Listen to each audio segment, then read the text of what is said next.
gentlemen, you'll be here for a treat this time, sent in by a subscriber, Cannonball, and he was my long-time friend. We were playing on with Hero Escape on his live stream.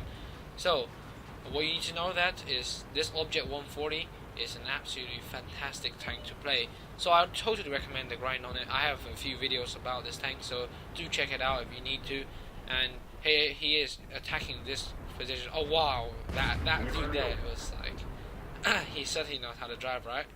Fast and furious. And he managed to basically bounce a shot because of the weird shape of the tank when he was on his almost side. So Cannonball managed to ricochet his first round, but this thing reloads so fast that it doesn't quite matter too much. But T1185, he's gonna struggle to pen this dude here.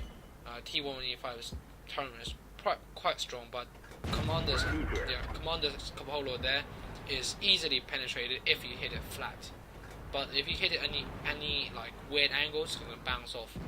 So hopefully that now my videos got the right sound settings and give me more feedback on that. I would like to have that feedback.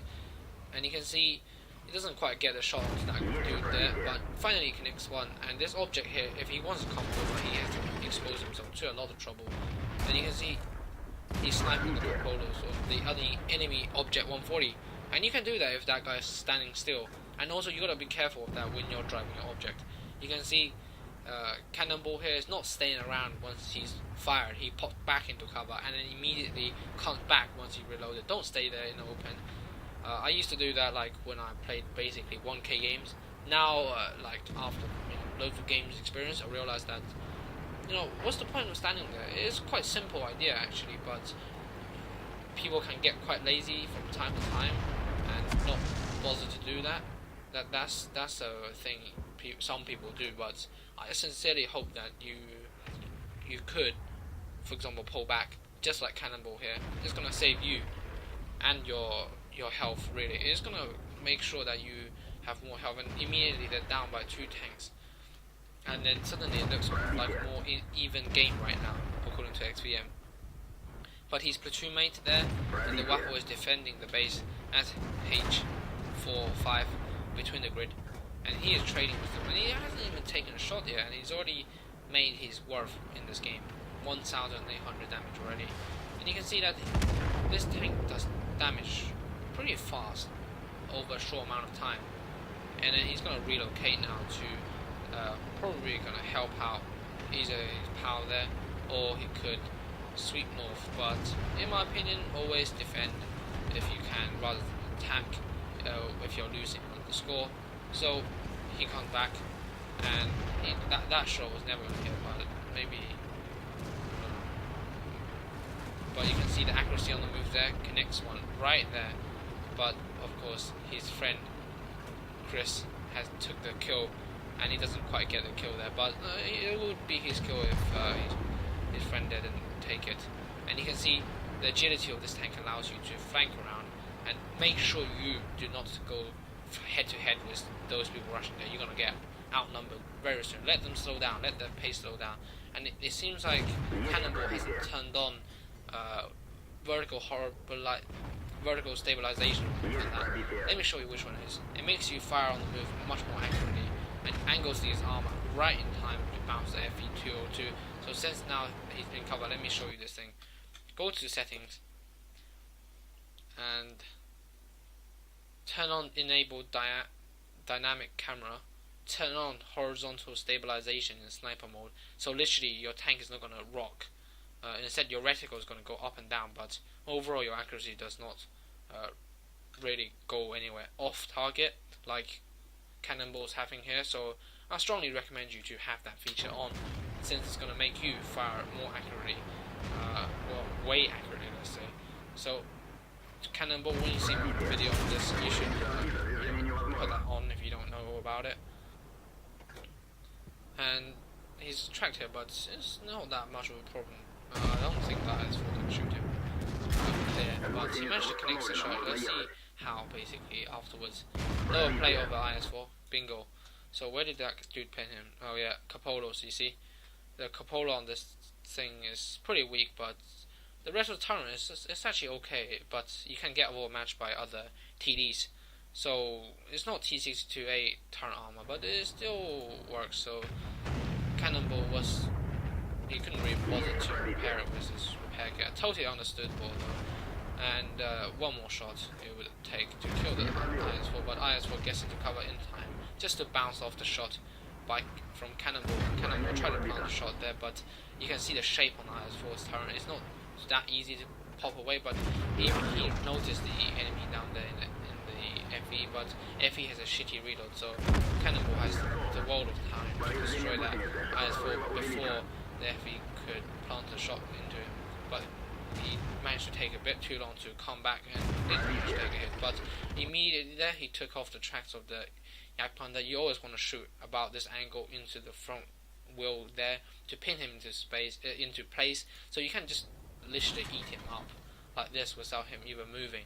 And just check out the position he's pinning there, pinpoint accuracy, and that's pretty much GG for him if he doesn't repair. And he does repair, noticing that he is going to die if he doesn't do that. And he just needs to go out one more shot into the lower plate. Quickly he has to re-engage the FE, and he has to run from the FE and shit IS-4, but he has to get up. Oh my god, the Waffen trigger just bounced off his, I believe, turret. It might be, yeah. And then there he goes, he runs away from the FE, and he's really stuck here now. But of course he's got a friend here in the Waffle trigger, and Waffle trigger can really clean up some targets, really. He tried to get a snapshot on the Waffle, but Waffle managed to miss him completely there. And let's see if he can nail him right here. And did he get it? Yeah, he did get the Waffle. No, he didn't actually. He did not manage to get the Waffle, but his friend Chris managed to wipe him out regardless of that.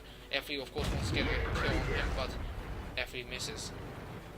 And he does not want to get hit Cannonball. He really doesn't. He got quite lucky at that point. Let's see what's going to happen right now. So immediately his friend Chris is probably on reload, so he has to wait. He shouldn't be too aggressive yet, but he can always wait, for example, at this corner, because that dude, when he comes out, you are always going to get your first shot on target as soon as you fire before he can aim at you. And you can always do that and do one shot and he won't be able to return it. Or even if he returns, it's quite lucky for him. And his friend, all he has to do is to stand here and to plant one shot into the wheel, and oh my god, this one's lucky here. He managed to only track him, otherwise FE could have so easily killed him. But anyway, Cannonball did the right thing. He managed to get the tracks of the FE, and he aimed low enough, so he didn't actually shoot the turn of it. And Cannonball knows he was quite lucky, so he goes unlucky to the FE, which is pretty good sportsmanship. And you can see that the game's only got one last remaining RT, and is Cannonball gonna get it? E50 is gonna rush for it, but E50 is gonna get nuked in my opinion. Yeah, there goes E50. And you can see a bit of chat between the good players in the game. And you can see if you do apologize or say that you got lucky, the enemy wouldn't really go and insult you in that way. So we can all take a lesson here. And you see Cannonball now can engage the GW E100 pretty nicely there and just snapshots on the move. And a bit of luck and a bit of good aggressive play and a bit of positioning managed to get him the win.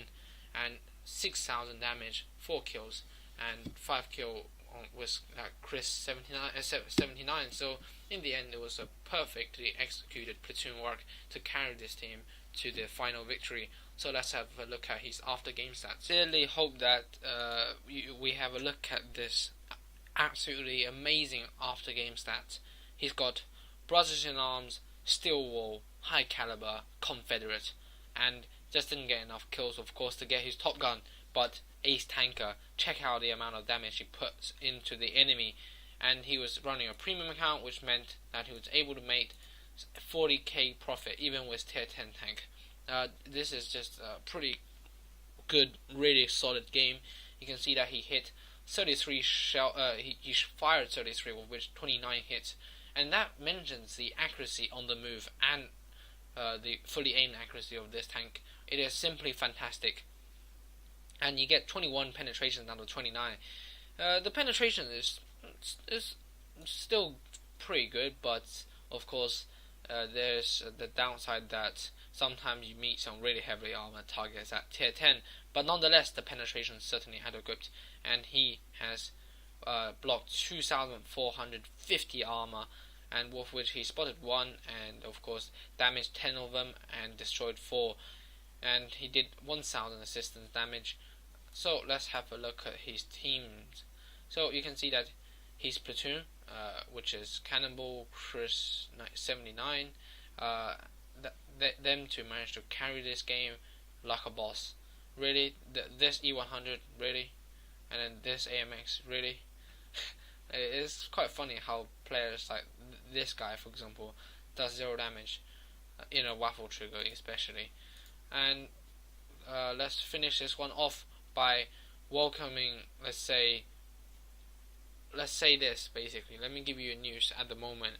I'm quite busy, so if you have sent me a video, a replay, it will be done at some point, but don't expect it to be like immediately, like in 1 week time, because at the moment I have some technical issues and also some really busy problems here and there, so I have to get on with dealing with the problem. So therefore you might not see your replays be up, but I certainly will put them out. It's only just a matter of time, really.